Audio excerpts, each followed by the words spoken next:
박수 안 치십니까? 네, 하나님께 영광을 돌립니다.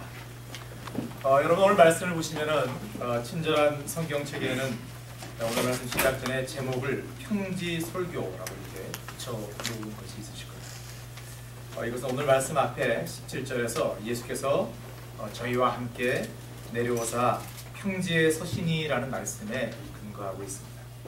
그리고 오늘 이 말씀은 여러분 잘 아시는 마태복음 5장에서 7장까지의 산상설교와 종종 비교가 됩니다. 어떤 학자들은 이 두 설교가 같은 것이라고 얘기를 하기도 하고요. 어떤 분들은 다른 설교를 같은 내용으로 하신 것이다 라고 얘기를 합니다. 중요하지 않습니다. 그러나 저희들이 여기서 중요하게 생각해야 되는 것은 이 두 설교의 공통점, 그러니까 평지설교와 산상설교의 공통점은 예수님께서 공생의 기간 동안 가장 힘주어 강조하신 가르침이라는 것입니다. 그리고 더 중요한 것은 이 가르침의 대상은 예수님을 따르던, 예수님께서 이적이나 다른 여러 가지 일들을 하시니까 예수님이 신기하기도 하고 예수님 메시아인가 김가 민가 하는 사람들이 그저 따라다녔던 그런 무리나 사람들이 아니라 예수님께서 직접 세우시고 부르셔서 그리고 지금 가르치고 계시는 그 제자들을 향해서 이 메시지를 던지셨다라는 것입니다. 오늘 말씀 20절을 보시면은 예수께서 눈을 들어 제자들을 보시고 가라사대라고 기록되어 있습니다. 눈을 들어 제자들을 보시고라는 것은 예수님께서 이 가르침을 주실 때 그 대상이 확실하게 주어졌다라는 것을 저희들이 짐작할 수 있습니다. 누가는 바로 이 점을 강조하고 싶었던 것입니다. 즉 예수님의 오늘 말씀 이 가르침은 세상 사람들이 아니라 바로 예수님을 믿고 의지하는 삶을 살고 있는 제자들, 그리스도인들, 바로 저와 여러분을 향한 가르침이다. 이게 오늘 말씀이 저희들에게 의미가 있는 것입니다. 저희들이 오늘 말씀을 제대로 이해하기 위해서는 먼저 복에 대한 정의를 내릴 필요가 있습니다. 다시 말해서 과연 저희들이 머릿속에 그리고 있는 또는 저희들이 기대하고 있는 그 복과 예수님께서 말씀하시는 그 복은 어떤 차이가 있을까? 저희들이 생각하는 복과 예수님께서 말씀하시는 그 복이 같은 것일까? 그것을 한번 생각해 봐야 합니다. 여러분 짐작하시는 대로 정답부터 말씀드리면은 예수님께서 말씀하시는 복은 세상 사람들이 또는 저희들이 겸손하지 못하게 바라거나 기대하는 그 복과는 거리가 있습니다. 예수님께서 말씀하시는 복은 현세적인 복이라기보다는 내세적인 복입니다. 이 땅에서의 복이 아니라 하나님 나라에서의 복입니다. 세상의 기준으로 정해진 복이 아니라 하나님의 말씀에 준한 복입니다. 외적으로 나타나는 복이 아니라 안으로 숨겨진 복입니다. 감각에 의해서 느껴지는 그런 얄팍한 복이 아니라 아주 가슴 깊은 곳에서 뜨겁게 솟아나는 진정한 복입니다.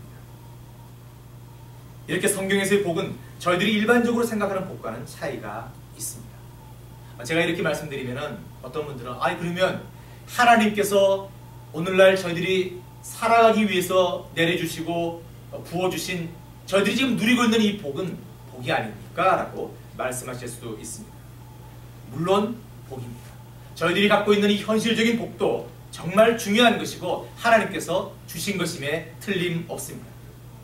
그러나 중요한 것은 예수님께서 말씀하시는 이 복은 저희들이 지금 누리고 있는 이 현실적인 복이 다 포함되어 있는 것은 확실하지만 예수님께서 말씀하시는 이 복은 이것을 훨씬 넘어서는 저희들이 감히 감지할 수도 없는 그런 진정한 큰 엄청난 큰 그 복을 말씀하시는 것이라는 것입니다. 이미 저희들은 예수님을 만나고 성령님을 체험하는 과정을 통해서 이 복이 어떤 복이고 또 얼마나 큰 것인지를 각자가 조금씩은 알고 있습니다. 여러분 바로 그 복입니다. 지난 수업 달 동안 하나님께서 세워주신 예수 사랑교회를 통해서 저희들이 예수님을 만나고 체험하고 가슴 깊이 느꼈던 바로 그 복, 저희들이 주체할 수 없고 감당이 되지 않을 정도의 그 행복, 기쁨, 희열, 감사, 찬양, 이러한 것들이 바로 예수님께서 말씀하시는 복입니다. 그렇다면 과연 이 복은 예수님의 말씀에 따르면 어떤 사람들이 또 어떤 교회가 받을 자격이 있습니다.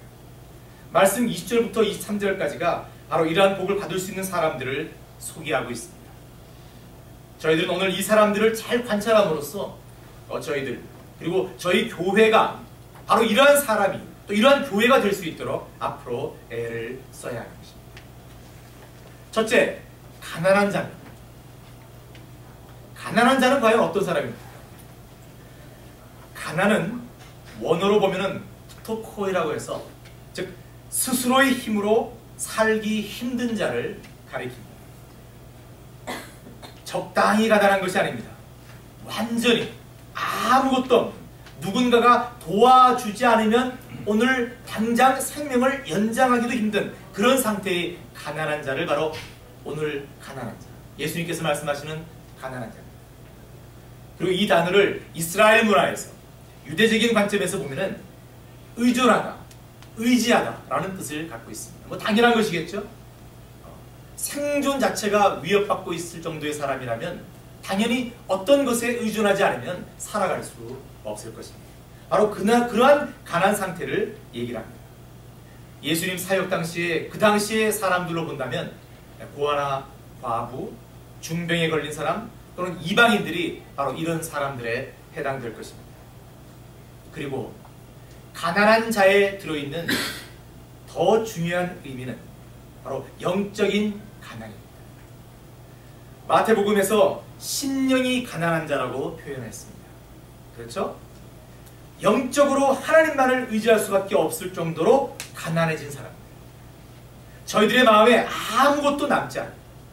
저희들 자신의 존재가 아무것도 아니라는, 저희들은 어떠한 것도 할 수 없다는, 오직 하나님만이 저를 살릴 수 있다라는 그런 진정한 고백을 할 때 바로 이런 상태를 가난한 자라고 얘기를 합니다. 이것은 다시 말해서 저희들이 잘 아는 로마서 3장 10절에서 12절.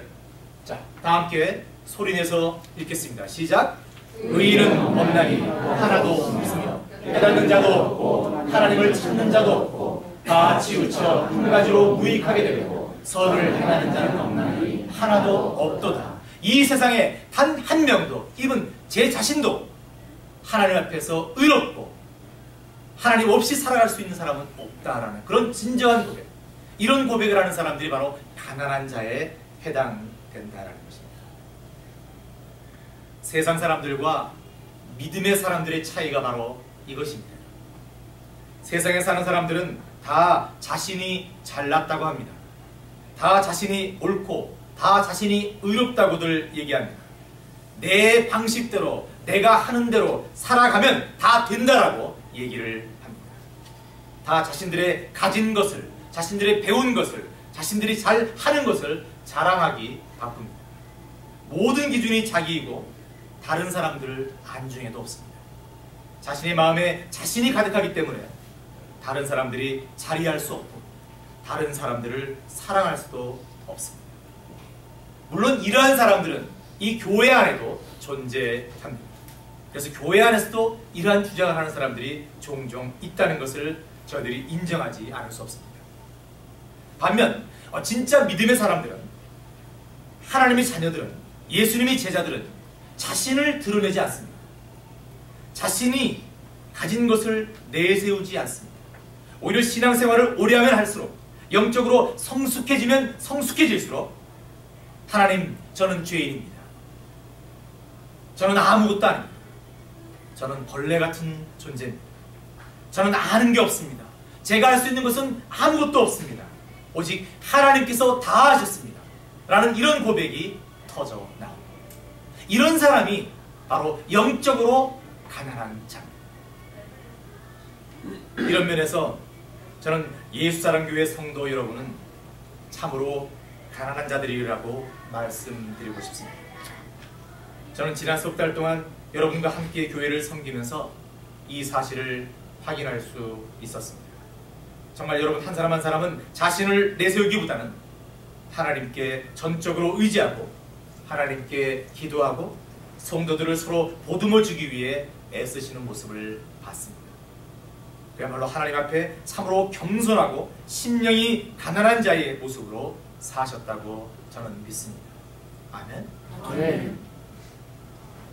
그렇다면 가난한 자가 받는 복은 어떤 복입니까? 그것은 하나님의 나라가 너희 것입니다. 하나님 나라에서 하나님과 동행하는 삶을 살게 된다는 것입니다. 여러분, 이것이 바로 구원이고 가장 으뜸되는, 사람이 누릴 수 있는 최고의 복입니다. 이미 저희들이 예수 그리스도를 구주로 고백함으로 말미암아 갖게 된 복입니다. 더 이상 설명할 필요가 없는, 세상의 그 어떤 종교에도 없는, 흉내낼 수 없는, 저희들만이 간직할 수 있는 최고의 복이 바로 이것입니다. 그렇다면 이제 오늘 말씀을 거꾸로 한번 올라가 보십시오. 하나님 나라가 저희들 것입니다. 아멘? 아멘. 자, 그렇다면 저희들은 하나님 나라를 소유한, 그 복을 다 받은 저희들은 어떠한 사람이어야 된다는 것입니까? 어떠한 사람이 되어야 된다는 것입니까? 바로 가난한 자여야 한다는 것입니다. 지금 이 상태가 중요한 것이 아닙니다. 앞으로 저희들이 얼마나 하나님께서 허락하신 시간을 믿음 생활로 이 교회를 섬길지 모르겠지만 언제까지가 됐든지 간에 하나님 나라 갈 때까지 저희들은 하나님만을 바라는 그런 영적인 가난한 자로 살아가야 한다는 것입니다. 이 교회 또한 그러한 교회여야 한다는 것입니다. 그러기 위해서 저희들은 늘 나를 나타내는 그런 삶을 살기보다는 하나님께 기도하면서 하나님, 이 예수사랑교회가 정말 겸손한 교회 되게 해주시옵소서. 하나님, 저희들이 겸손한 자 되게 해주시옵소서. 성령님께서 도와주시옵소서. 이런 기도를 드릴 수 있어야 한다는 것입니다. 두 번째 복을 받을 사람은 말씀 21절에 줄인 자입니다. 줄이다라는 것은 배고픈 것을 이야기합니다. 밥 냄새가 솔솔 나지 않습니까, 여러분? 배고파질 수 있는 그런 때입니다. 자, 이런 겁니다. 이것은 가난한 것보다 더 형편이 어려운 상태입니다. 이제 한 끼 굶으면 딱 죽을지도 모르는 그런 상태입니다. 그런데 그런 어떤 이런 육체적인 어떤 줄인 상태, 예수님께서 말씀하시는 이 줄인 상태는 이것을 또 넘어서는 줄인 상태입니다. 이것은 또 영적인 줄임과 갈증을 포함합니다. 당연합니다, 여러분. 저희들은 영적인 사람, 영적으로 하나님께서 만들어 놓으셨기 때문에 저희들은 육적으로만 배고픈 것을 해결한다고 해서 살아갈 수 있는 동물들이 아닙니다. 저희들은 영적인 문제도 해결돼야 합니다. 육의 양식뿐 아니라 영의 양식을 반드시 먹어야 저희들은 살아갈 수 있다는 것입니다. 제가 참으로 부족한 가운데 예수사랑교회를 섬기면서 가장 많이 기도하는 제목이 바로 이것입니다. 짧은 시간이었지만 지난 몇 달 동안 많은 분들을 만났는데 한결같이 안타까워하시고 힘들어하시는 문제가 있다는 것을 발견하게 됐습니다. 결국 그 문제들의 공통점을 찾아봤는데 그것은 바로 영적인 줄임과 영적인 목마름이었습니다. 많은 분들이 그동안 각자의 어려운 상황 가운데도 그래도 믿음 생활하려고 애를 쓰셨고 교회를 나름대로 열심히 섬기셨고 이웃을 사랑하기 위해서 발버둥 치셨습니다. 그런데 그렇게 애쓰고 노력해도 채워지지 않는 영적인 허기와 갈증 때문에 너무나 힘들었다고 고백하시는 말씀을 들었습니다. 저는 목회자의 한 사람으로서 너무너무 마음이 아팠습니다. 그래서 저는 날마다 하나님께 기도합니다. 하나님, 이 사랑하는 예수 사랑교회 성도님들의 영적인 줄임배를 채워주시옵소서. 하나님, 이 타는 목마름을 해결해 주시옵소서. 하나님의 풍성한 영적 양식과 그 폭포수 같은 생수를 저희 교회에 차고 넘치게 부어 주시옵소서. 이게 저의 유일한 기도. 정말 여러분께서는 그동안 고통스럽게 줄이신 만큼 이제 앞으로 큰 복을 받게 되실 것입니다. 여러분, 오늘 말씀 21절에 줄인 자는 복이 있나니 너희가 배부름을 입을 것이지. 아멘. 저는 오늘 말씀을 준비하면서 그래, 맞다. 정말 우리 교회 성도님들은 다 앞으로 복 받으실 분들이다. 왜? 지금까지 줄이시고 목마르셨던 분들이기 때문에 이제 하나님께서, 예수님께서, 성령님께서 우리 교회 성도님들에게 그 줄이신 만큼 배부르게 목 촉촉하게 주실 것이다. 저는 그런 생각을 하면서 오히려 즐겁고 기뻤습니다. 믿으시기 바랍니다. 여러분들이 줄이신 만큼, 여러분들이 목마르신 만큼 이제 여러분들은 배부르실 것입니다. 세 번째 말씀 21절 뒷부분을 보시면 이제 우는 자는 복이 있나니 너희가 웃을 것이다. 마태는 이것을 우는 자가 아니라 애통하는 자라고 표현을 했습니다. 여러분, 이 우는 자 역시 그저 저희들의 현실적인 문제의 힘듦과 어려움 때문에 또는 그로 인한 상처 때문에 우는 자만을 얘기하는 것이 아닙니다. 이보다는 영적으로 하나님께 죄를 지어서 하나님께 제가 너무 못난 사람이기 때문에 가슴 아파하는 자를 뜻합니다. 어려서부터 믿음 생활을 해오신 분들은 잘 못 느끼시겠지만 늦게 믿음 생활을 시작하신 분들에게는 교회의 모든 문화가 낯설 수밖에 없습니다. 그래서 가끔 당황할 때가 있습니다. 그 중에 대표적인 것이 교회에 오면 갑자기 분위기가 이상해지더니만 적지 않은 사람들이 운다는 것입니다. 많은 사람들이 운다는 것입니다. 저도 교회를 나온 지 얼마 되지 않았을 때 이런 모습에 황당해한 적이 있습니다. 그래서 이럴 때 어떻게 해야 되는지를 묻고 싶어서 집사람을 쳐다보는데 집사람도 울고 있는 겁니다. 정말 난처합니다. 사람들이 다 울고 있는데 저만 맹숭맹숭 있자니 그것도 그렇고 고개만 숙이고 계속 우는 척 비슷하게 했던 것 같습니다. 예수사랑교회 성도님들도 눈물이 많으신 것 같습니다. 계속해서 우시고 우시는 그런 장면들이 연출됩니다. 예전에도 그렇고 지금도 많이 우시는 것 같습니다. 그런데 시도 때도 없이 우는 이런 모습이 처음 믿음 생활을 하시는 분들에겐 신기하게 보이는 것입니다. 그런데 이런 사람들이 천천히 하나님께서 은혜를 부어주시면서 자신의 모습을 돌아보게 되고 자신이 똑똑한 사람인 줄 알았고 자신이 의로운 사람인 줄 알았는데 하나님 말씀에 비추어보니까 내가 그런 사람이 아니었구나를 조금씩 깨달아가면서 내가 의롭고 교통법규 하나 어기는 사람이 아닌 난 떳떳한 사람이라고 그렇게 자부했던 사람들이 하나님 말씀 앞에 서니까 정말 죽어마땅한 죄인이라는 것을 깨닫게 되었을 때 그때 저절로 눈물이 납니다. 자신도 주체할 수 없는 복받친 서름과 회한이 눈물로 터져나온다는 것을 경험하게 되고 알게 됩니다. 바로 이런 사람들, 하나님 앞에 울 수밖에 없는 우는 자, 이런 자들이 복받는 자들입니다. 그리고 이런 사람들은 앞으로 웃게 될 것입니다. 예수님께서 약속하셨기 때문에 저희 예수사랑교회 성도님들도 예배 중 우시는 분들이 많다고 말씀드렸습니다. 그야말로 애통해 하시는 분들이 많다는 것입니다. 그런데 바로 여러분이 그러한 귀한 마음을 갖고 계시기에 하나님께서 복을 주시는 것입니다. 이제 여러분은 더 이상 울지 않으실 것입니다. 이제 여러분은 한박 기쁨의 웃음과 감격의 눈물을 선물로 받게 되실 것입니다. 그리하여 예수사랑교회가 참으로 복받은 모습, 밝고 환한 기쁨의 웃음이 가득한 교회가 될 것임을 저는 확신합니다. 그리고 저희 교회는 그런 교회였으면 좋겠습니다.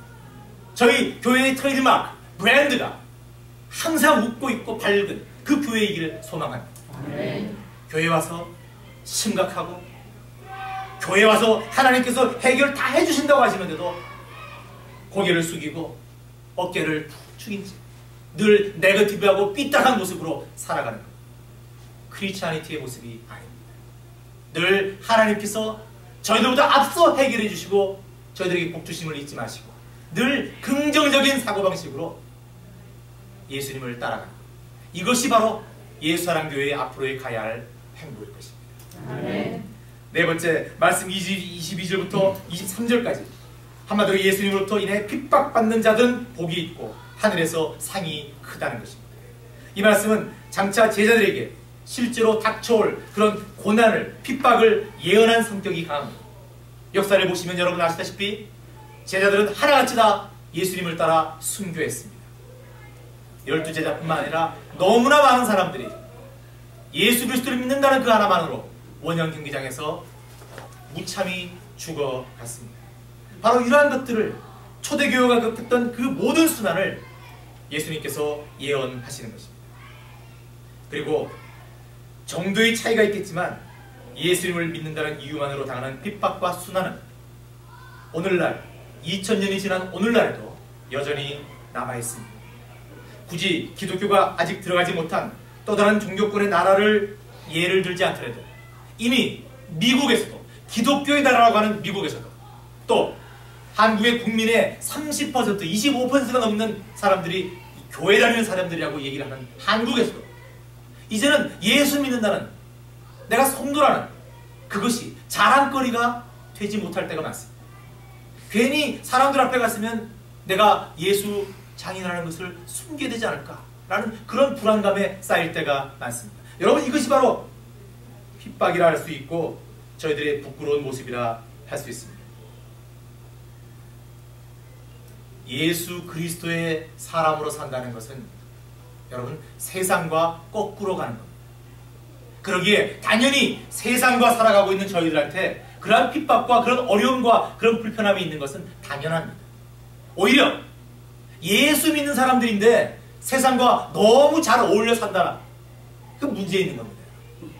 교회도 마찬가지입니다, 여러분. 우리 교회는 열린 교회입니다. 닫힌 교회는 어떤 건지 모르겠지만 어쨌든 열린 교회입니다. 그래서 모든 세상의 문화와 다른 종교의 문화까지 다 수입하면서 그것이 넉넉한 사랑을 나타내는 교회라고 착각하며 살아가는 그런 교회가 있다면 문제가 있는 것입니다. 교회에 오면 불편합니다. 교회에 오면 힘듭니다. 그리스도로 산다는 것이 힘들고 괴롭습니다. 왜? 세상엔 편하잖아요. 돈만 주면 다 해결되잖아요. 교회 와서는 돈 주고 열심히 막노동해야 되지 않습니까?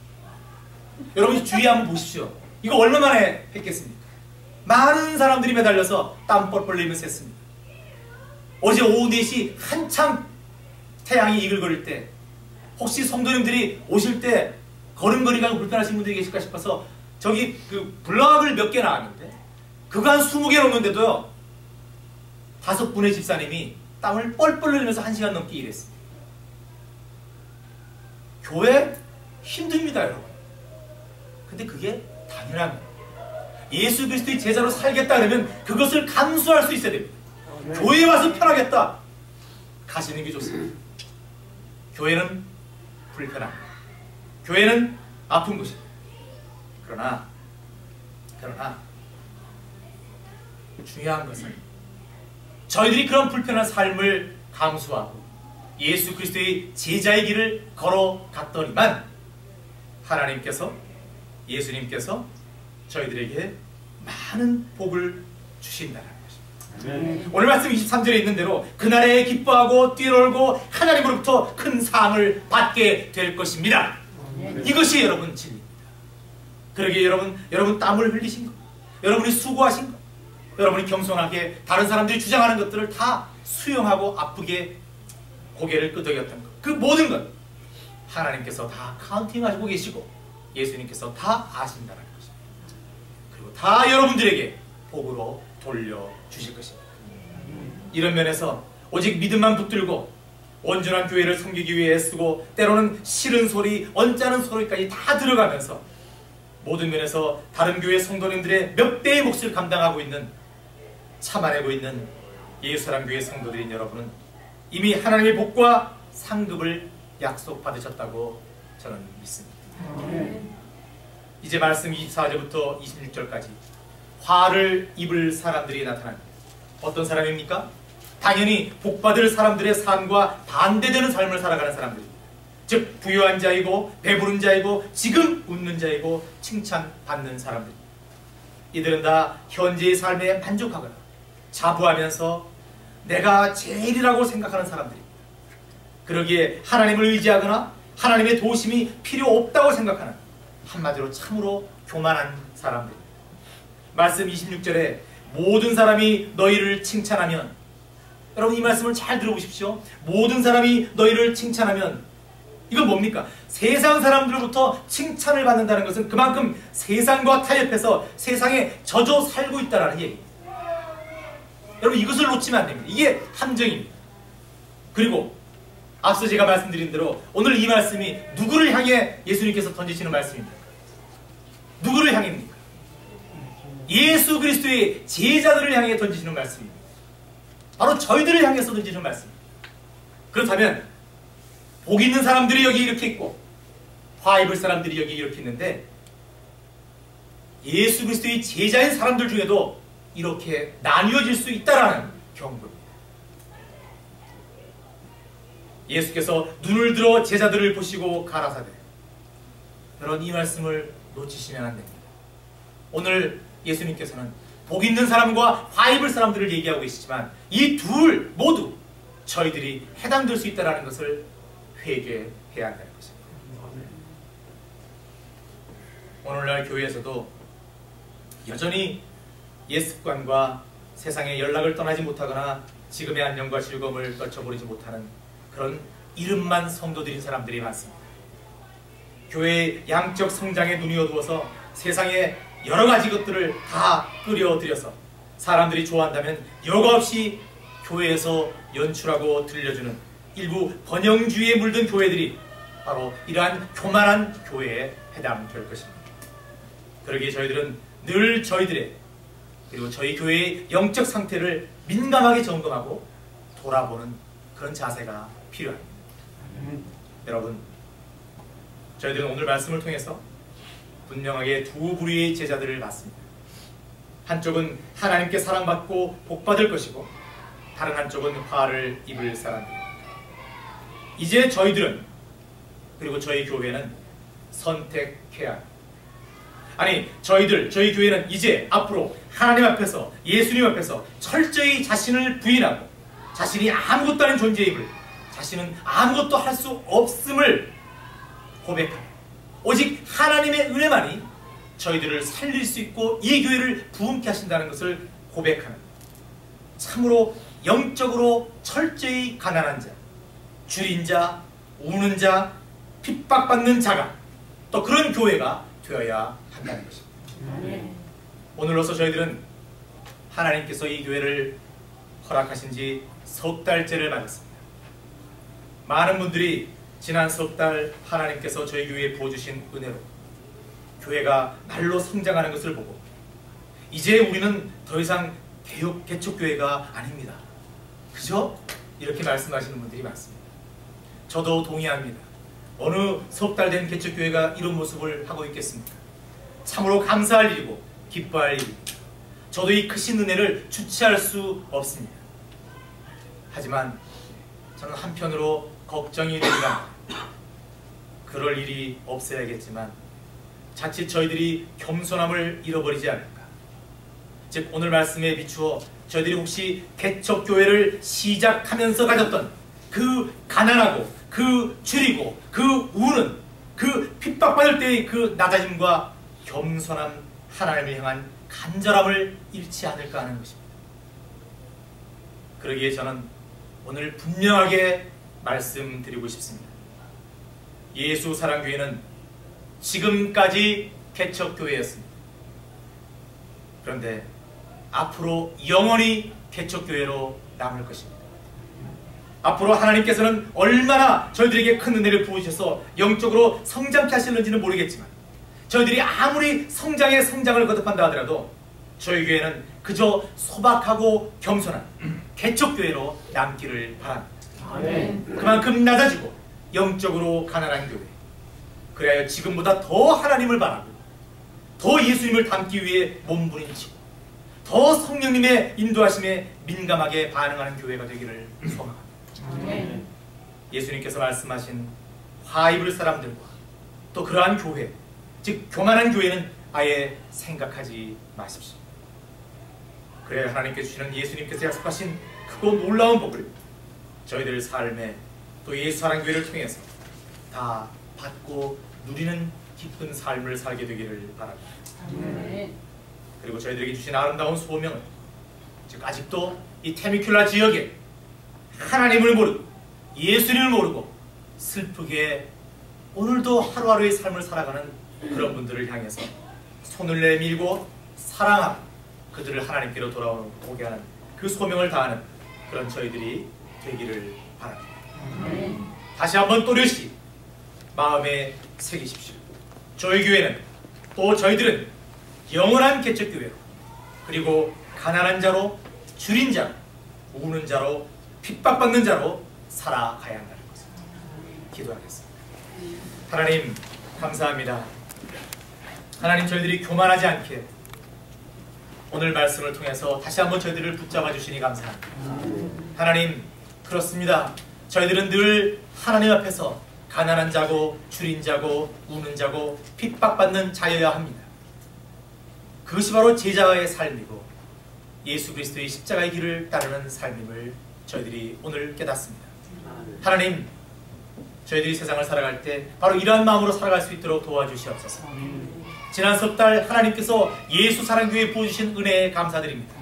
하지만 그 은혜에 감사함과 더불어 저희들이 더욱 겸손한 자세로 낮아져서 이 교회가 참으로 이 세상에서 가장 낮은 교회임을 자랑할 수 있는 그날이 오기를 소망합니다.